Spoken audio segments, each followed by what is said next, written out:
So I'm going to have to ask you guys questions.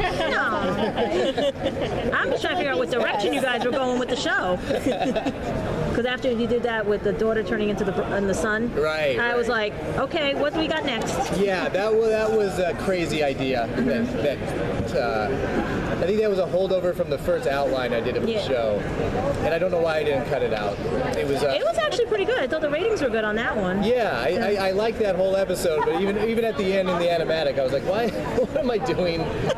But I was so busy at the time, I just never was smart enough just to cut them out. Because it made sense on some of the things why she hated him. Yeah, right.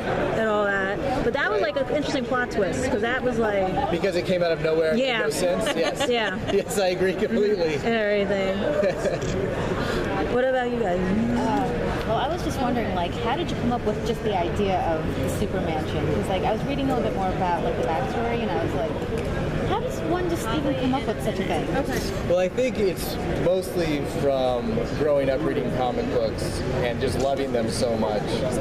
And then as I got older and started writing comedy, and especially on Robot Chicken, whenever we do those superhero specials, there's just something so funny about superheroes because they take themselves so seriously. And then seeing someone that's dressed up in a cape and takes themselves so seriously, having to do mundane things like the laundry or going shopping.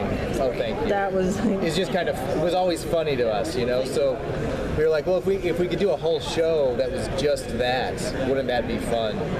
And then it was just going back and asking ourselves, what characters do we find the most interesting and fun? It kind of reminds me of, like, that old man from, like, the Three Door Sammy's video tonight, and he's like, the old man goes to the bar. Yeah, dressed up as Superman. That's why when I was watching this, I'm like, why does this feel familiar? I never thought of that before. That's funny. And then Jubot? I was like, okay, that's putting it over the edge with some. Right. Everything. Yeah, that was the finger episode, the other thing. Right. Yeah. Yeah, we were very proud of that finger episode. I don't know why, looking back now. But they had to make a little finger that would inchworm around. Yeah. That's what you never think about when you're writing this. Or when they're doing the claymation and all the other stuff. I'm like, what did they do to do this? That's what you never think of. You write a stupid little thing and then some artist has to spend weeks building this or figuring out how to do it. Do any of the artists, like, curse you guys out for making you do, like, inching fingers? Yeah, there's sometimes where there's a lot of, do you really need this? Do you really Are need you this? sure? Yeah. Missing robot heads or this one taking this. Right. Because this is going to take us a long time. And sometimes you say, no, I don't really need it. But sometimes you do.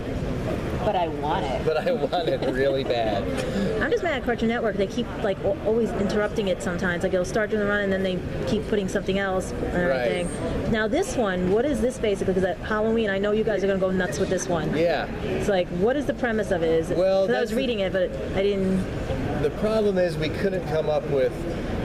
Well, we came up with a bunch of premises and we kind of wanted to do them all. So we split up the characters and we do sort of 4 different stories. That I like. Yeah, that's what I was getting confused with. 'Cause I was trying to figure out if it was all of them together or just... No, it's just one crazy adventure. Yeah. Like they've done on Family Guy and all the other stuff where they take, like, the stories and they do one story like that, or other, like, TV series that do their own different individuals. So it's not divided up into chapters, but the story is sort of, they all kind of go out on their own, or they It's not going to arc back later or anything, right? So at the beginning, they're all hearing a scary story by Robobot, and it's like the worst scary story you've ever heard. He's not that good at it because he tries to do what we did. He tries to put every scary trope into one story, and so it ends up just being long and confusing. Okay. And then, so they all get bored and go out. Rex thinks there's enough craziness in a superhero world, so he hates Halloween. Because you figure in a superhero world, Halloween would really have werewolves and stuff, so he doesn't want a piece of it. They dress normal like humans. Yeah, exactly. Like the everyday Joe, to be like a businessman or an accountant, right? That would be Halloween costumes for them. Right. Sometimes those are scarier. Accountants. Yeah. I work at the DMV, so yeah, that's like, People are dressing up all the time in that world. And so he says, I'm staying home, but the other characters, like Cooch really wants to go trick-or-treating. She's all about the candy. Saturn says, he's in like $100,000 costume. He's going to go to a costume party and try to hook up with his awesome costume. And he runs into the Groaner. American Ranger sees a ghostly Victorian woman, but he can't figure out that it's a ghost, so he goes and tries to have a nice romantic dinner with her, and that goes poorly. And then Robobot tries to find this ultimate scary story and discovers Slimmer Man, who's like a Slender Man type character. That's going to be But that interesting. ends up being a computer virus that takes him over, and so it draws Rex into sort of an Exorcist story. I was gonna say in the trailer, it's like Robobot kind of presents Sayers kind of Yeah, like. yeah. It was creepy and I then was like, yet yeah. funny. Wait, Exorcist. Are we That- going to see more like connections to classic horror movies? Yeah. Absolutely. We tried to do that as much as we could because we all love those movies, you know. Yeah. But that Robobot shot was one where you watch it, you're like, oh, that's a lot scarier than I thought it would It was be. like, Disturbing, I will say. it was like Yeah, this. you I was think like, it's gonna okay, be, no. so funny, and then you see it, and you're like, well, that's not funny at all. It's just, Oh, not sleeping tonight. yeah. But don't you feel like when we would watch like Halloween specials when you were a kid, they were always a little scary, right? They were always, Well, I had the Great Pumpkin, Charlie Brown. yeah. And even that one, if you were young It was enough, was like kind of a little weird because I even had the book when I was growing up, and the book was different from the show, and it made Linus look like, okay, there's something wrong with this kid and Yeah, everything. He's yeah. in a pumpkin patch, like by Right. himself. at night. Where Yeah. there's all this stuff going on around him, and yet he's not scared. Yeah, this is gonna end badly. Yes. Now, I have a question that's not entirely related to the show, but because you guys are on Crackle, and you know, with the Emmys that had just wrapped up, and like Hulu taking it in, and Yeah, you yeah. guys were nominated for the Emmys. Do you see if there's going to be a rise of web-based broadcast over network broadcast, and like, did that influence your decision to go web? Yeah, I think that it seems like everything's moving in that direction. So it was obviously exciting for us to go in that direction, and definitely felt like we were, you know, just making a television show that people are watching in a different way now. And I think what attracted me to Crackle personally was that everyone at Crackle seemed to get the show and really enjoy it. And I think that if you're working with people that are on the same page as you, it just makes everything go a lot easier. So I never feel like I have to explain the show to them. They always know what I'm talking about. It has a better home there. Yeah.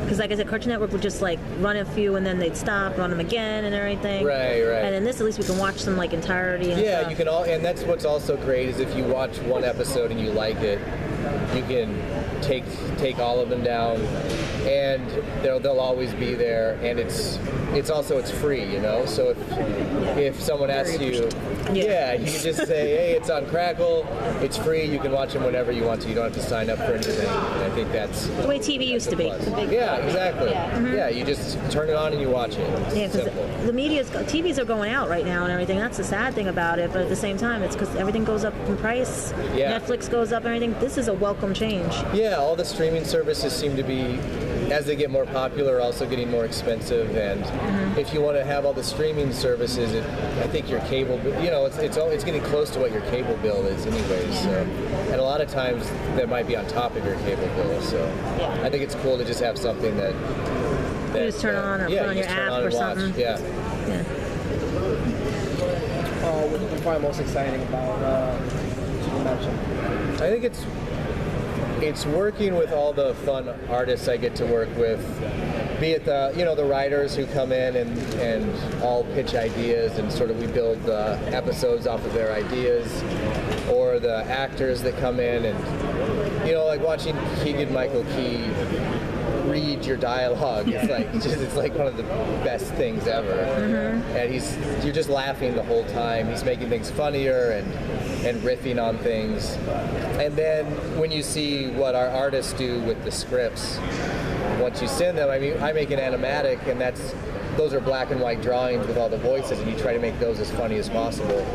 But then when you see the animation start coming in and how much care went into the puppets and all the sets with the performances, it's really thrilling. Gotcha. Thank you so much. Yeah, of course. Well, can I get a shot with you with this real quick before you have Oh to yeah, go? do you want to ask one? The last one. What are the new challenges for this new season? The new challenges, Dr. Diviso and his villains have been declared, they've been declared heroes because they helped save the world. And so they get to move into the mansion with Titanium Rex. So now we've got like 12 insane characters all living in the mansion together. And so Rex, of course, hates that. And so he's trying to figure out a way to get them out of there. And you're asking yourself, well, is Dr. Diviso really good, or is this a scheme that he has? And that's sort of where a lot of the drama comes from. We're having a lot of fun with it. It'll be fun.